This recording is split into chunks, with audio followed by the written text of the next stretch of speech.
and welcome to Comics with Jose. My name is Jose. I love comics and I want to share them with you.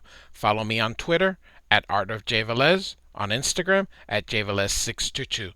We're going to review some comics that I like, that I love, and some that I don't like or love. I own all the comic books that I am showing. Even though we're going to be looking at them digitally, I actually have copies of every single comic book that we are going to review.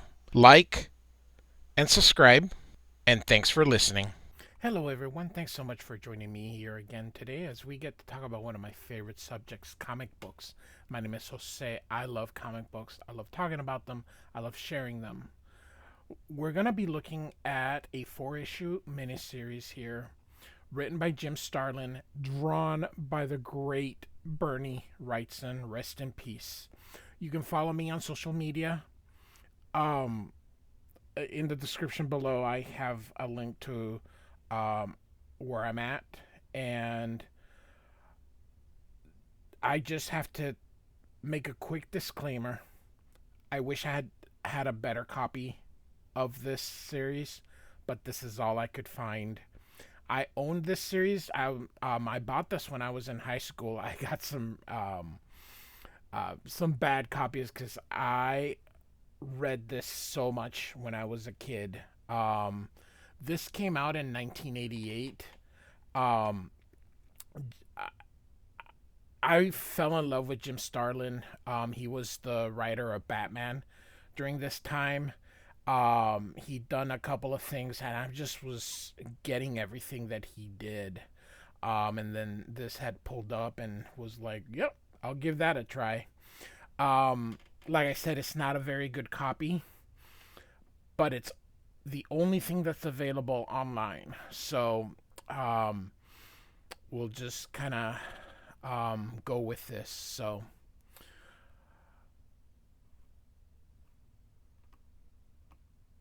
the cover here, very striking as the Justice League is just kind of looking at something here, and just the name is kind of cool. I, nowadays they probably would call it Justice League, and then the weird would be underneath it.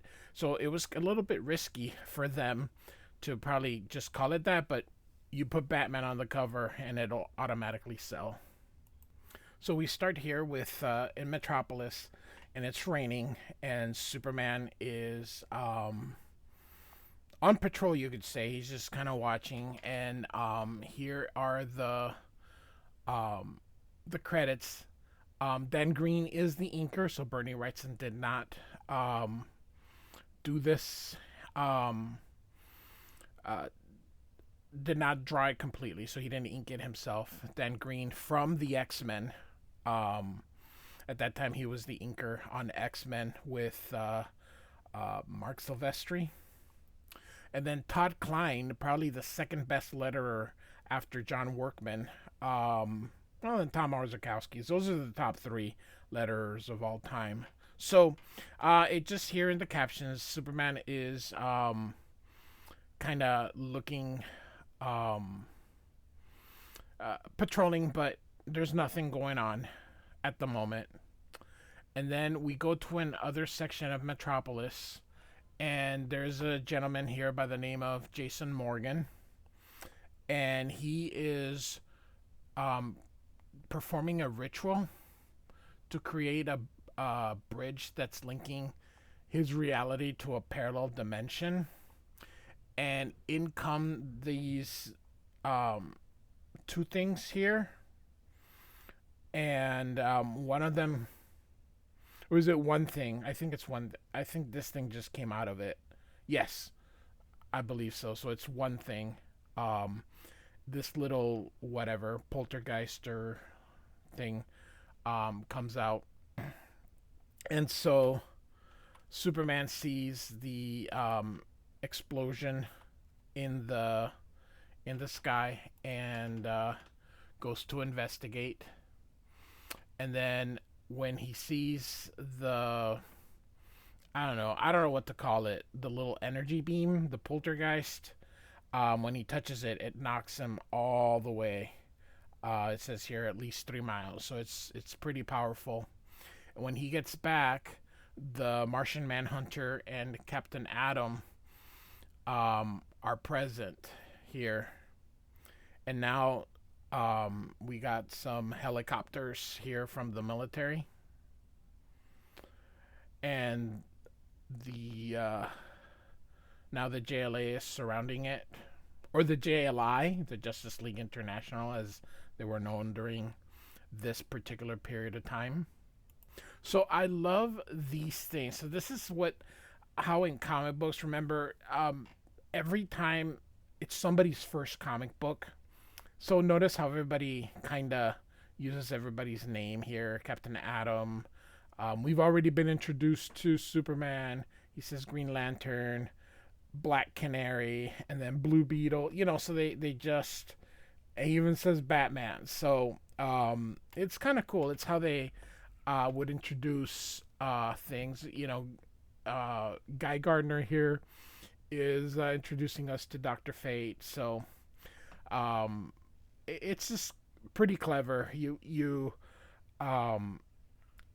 got to pretend that someone, when they're picking up something of yours, it's their first time. So how are you gonna do something to make sure that people get or know what's going on? So this Dr. Yamada here is performing some tests here to see if and analyzing things. So Captain Adam says this being is made out of pure energy, and it shouldn't exist because there's nothing to contain it. Energy without something to contain it, it just dissipates. Dr. Fate says it's not mystical. Green Lantern is going to try to prove it, but he says it's resisting it, and he's going to turn up the power. Superman's in the background saying no, and suddenly, boom, and it causes a blackout in the city and knocks Green Lantern down. So, like I said, I wish I had a better quality, but this is all I got. But I really wanted to share it because I like Jim Starlin and I like Bernie Wrightson, so I figured, hey, and it fits right in with the Justice League International that I have been going over, and you can look that in the playlist. I have a playlist for the JLI. So, like an EMP is causing the Blue Beetle's ship to kind of fall down, and the heroes help catch it, and the people down are afraid of what's going on. So the little energy beam is now splitting up in two. So now there's two of them, and they believe it's attacking the city, but of course they can't get a grip on it, and Superman's trying to catch it, and it goes into a genetic research lab, and into the university, and goes inside the computer, and it's reviewing the data, and then it gets out, and Superman goes after it. John Jones, or the Martian Manhunter, goes into ends up in a funeral parlor going after it, and then the little being is looking down and goes into the casket, and suddenly the corpse is gone. So with the body gone, the Martian Manhunter leaves. The funeral director's angry at him. The kid asks his mom what happened to his dad, and she doesn't know. They get back, and they kind of explain everything that's happened, and Batman deduces that it's trying to build itself a body. And suddenly, Green, oh, sorry, Green, I almost said Green Lantern.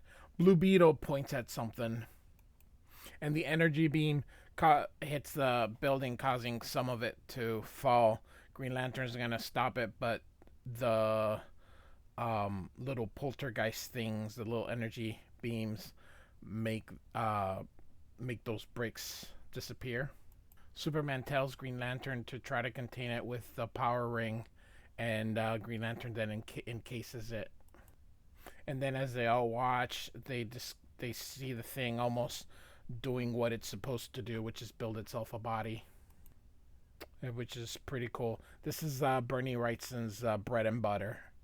So, Green Lantern says he can't hold it anymore, and the energy beam um, escapes out, and Superman says that Batman was right, and he speaks and said, "Birth is so taxing," and then kind of falls here. I'm a huge fan of Bernie Wrightson. He unfortunately has passed away, but I recommend if you don't know who he is, go look him up on Google and look at his wonderful art. And I suggest you picking up anything that he draws because it's absolutely gorgeous. So he has collapsed, and then about an hour later, they're in a Star Labs, and he has no blood, no red blood cells, clear fluid. Superman asks the doctor, "What have they got so far?" He says, "A patient who shouldn't be alive." Superman goes and takes a peek inside and says his organs haven't even been fully developed yet, and that they're not even in their proper area, but they're getting there. And Superman tells him that the the molecular structure is not right, and the basic framework is like what it should be, but it's unstable and it could reach critical mass. The general asks Superman um, what he means by that. Superman says it's a living atom bomb, and the general asks how powerful. He says we don't. He doesn't know, but it could possibly threaten the entire planet.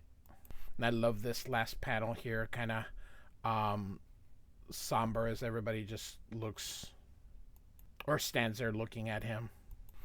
So Blue Beetle calls him the Weird because um, everything they've gathered so far is on him is weird, and Guy Gardner says it's a good name.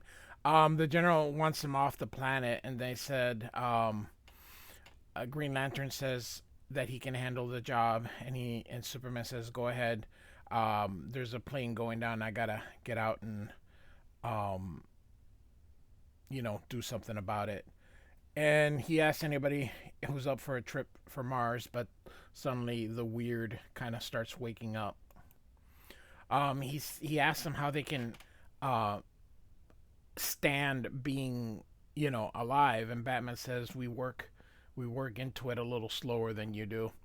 Martian Manhunter tries to help him, but he pushes him aside. He apologizes, and Batman is gonna try to talk to him, but he sees himself. He says um, he did a bad job, uh, building a body, but it was his first time, and he can't pass off as a human being like that.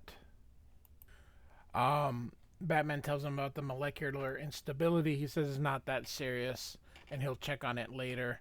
And Batman tells him they want to take him out of Earth and check him out. He says he doesn't have time for that. He asks Green Lantern to gently stop him, but the Weird does walk out of that bubble that he created, and they try to catch him, but they're not able to.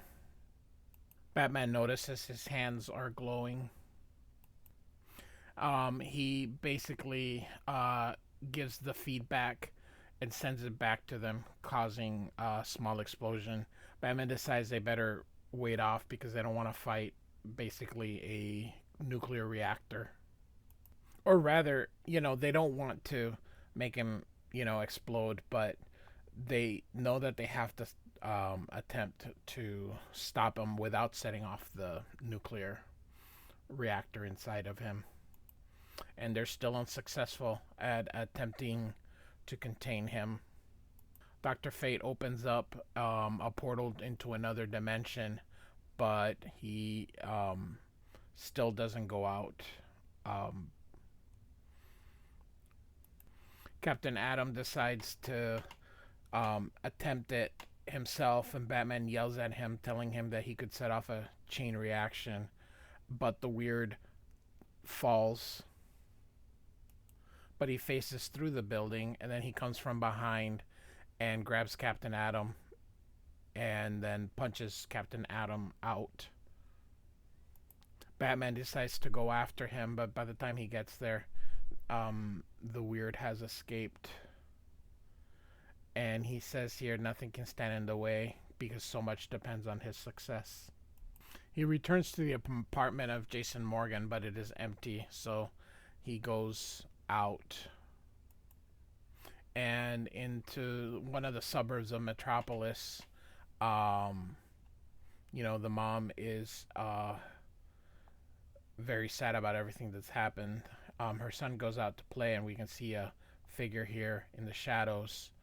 And he sees his son, or the physical body's son, and the kid recognizes him and says, "Dad." So we go to number 2, and here's a great cover here by Bernie Wrightson. Love this cover. Can you imagine? You're in high school or in middle school, and you collect these amazing books, and you see this on the rack. How could you not pick this up? It looks absolutely beautiful. Also, in the description below, I have links to each chapter on the DC Wiki page, so you can feel free to check that out at your leisure. So we basically have a recap of the sort of little bit of what happened last issue. So that's what the whole purpose of this thing is. And here we have our credits again. So we kind of recap everything here. So not really much to discuss as far as the recap goes.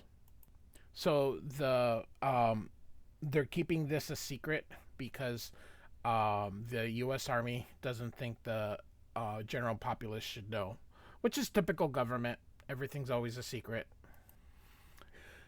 Gardner and Superman have a little bit of a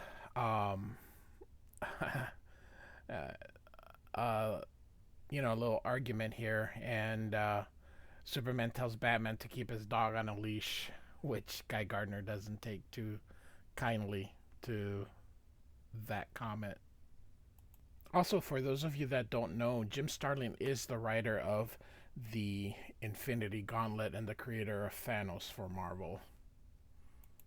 So after that dog comment, Batman tells, because Guy Gardner was getting all hyper, he tells Green Lantern, down boy. So the mom and her friend are talking, and she notices that Billy is not in the backyard. And then, of course, the reporter that was interviewing Superman is on the TV.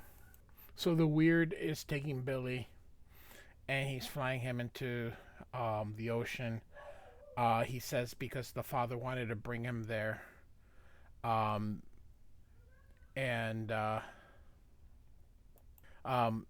Billy wants to know if he is his father or not, because it sounds and looks like him, but he acts sort of like somebody else. He says it's a complicated question. He says he needed a body. His father wasn't using it anymore, but now everything that was his father is in him. So he also tells him he can control molecular density, which is how he's able to face through, and then he comes through the ground with that huge rock holding it. And it looked so much cooler in the cover, but I love that. So he's kind of telling him a little bit about how his powers work. He also tells him he can affect any energy he has in direct contact with. He lets Billy know that his father is dead, but like he had mentioned, he possesses his memories. And he asks, so who is he? And so he says it'll be easier if he shows him, and puts his hand on his head, and he can sort of see what they are or where he comes from. He explains to Billy that those little orbs are called macrolats, and they're the dominant life force in that reality, and they're beings of great power and ruthlessness, and asks him if he's a microlat, to which the weird responds no. And he says he's a Zarolat, which are beings of power, but the power is dormant, which means that they store the energy but are not, they don't have the ability to utilize it. So the macrolats take the energy from the Zarolats, essentially killing the Zarolats, and then so the macrolats are like parasites per se. They take their power. So Billy asks how he ended up on Earth. He says, well, he was about to be food for the macrolats, but that energy wave or that portal that that person, I forgot his name, so you'll have to forgive me, opened it opened a gate, so he headed toward Earth. But he also says that the macrolats know about it, and they realize that they now have a new world to conquer. So you'll have to forgive me. I haven't read this in such a long time. So what actually was is they had discovered the the world, but they were not able to go in there. But then they were able to get that Jason to slowly create that bridge. So we sort of go to how it all started. So this little rock was supposed to be able to contain their bodies and be able to hold so that they wouldn't disperse. So the Weird decided this was their chance at freedom and to rid of those parasites. So that is how he kind of hatched his plan. So, a lot of kind of explaining, but he basically then kind of says how he ended up with the body. So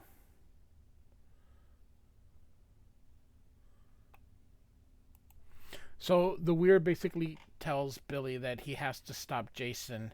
He calls him the Jason. He has to stop him from reopening the portal.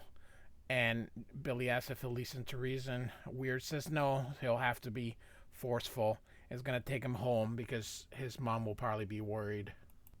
So the Weird takes Billy home. So we get kind of a bit of a touching, um, between dad and kid. For some reason, he wanted to see him before he faced Jason. In Metropolis, Jason is now coming home. He's also a killer, so he had a date, but of course he ended up killing the the lady he was with. So now he's going to bring the macrolites and create that bridge. And he knows full well what they're gonna do, try to conquer the Earth, but he doesn't seem to care. Superman's still looking for the Weird, and he's flying around seeing if he can find it. He brings Billy home.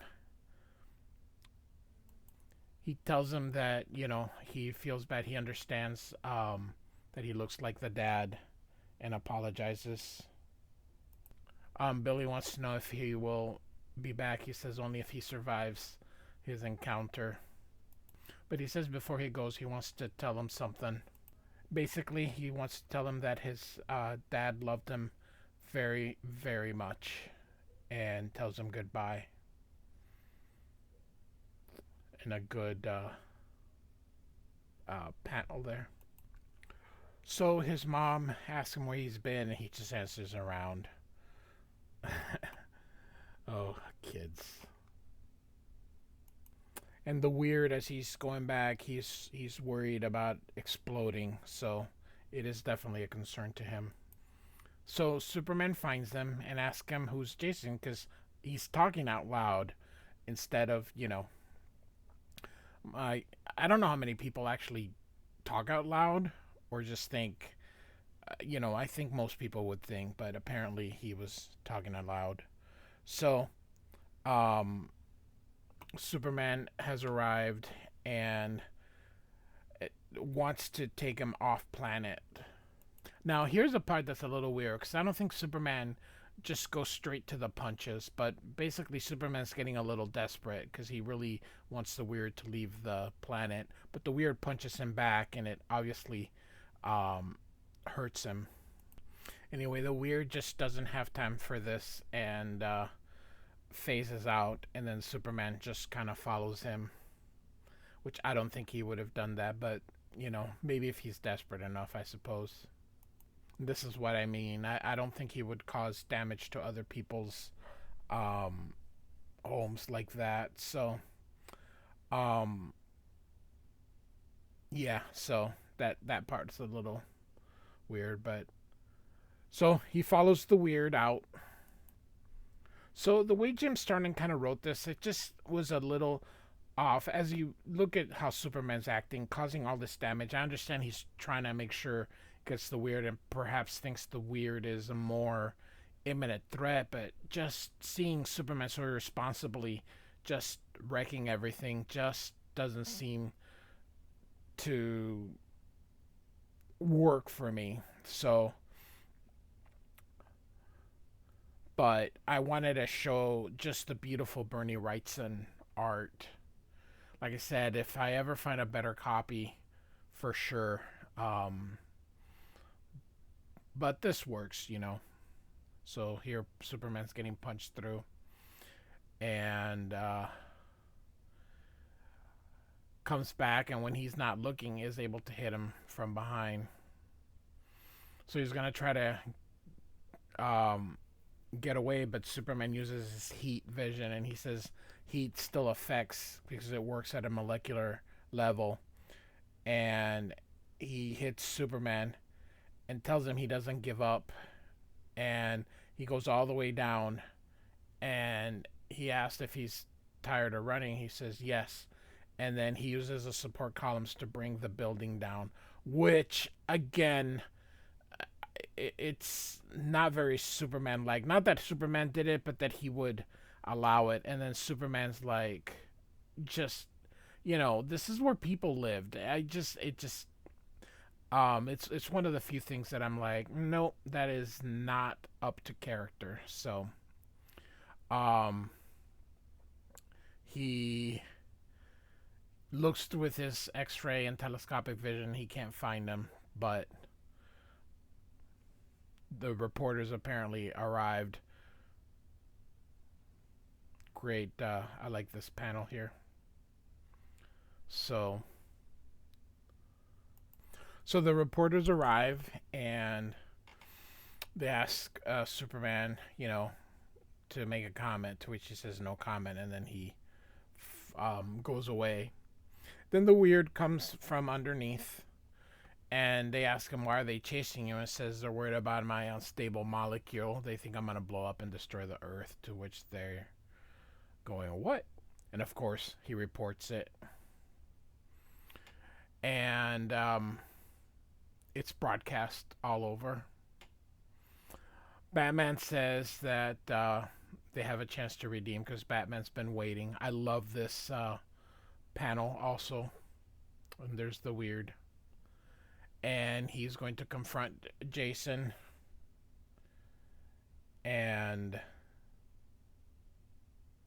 he's right there. So we're going to actually call it a day after these two issues because I forgot these issues are almost double sized. So they're longer than I remembered. I thought they were just normal 22 pages. but they are not. So we're gonna call it a day, and then we will do parts 3 and 4 at another time. Like and subscribe, and thanks for listening. Bye.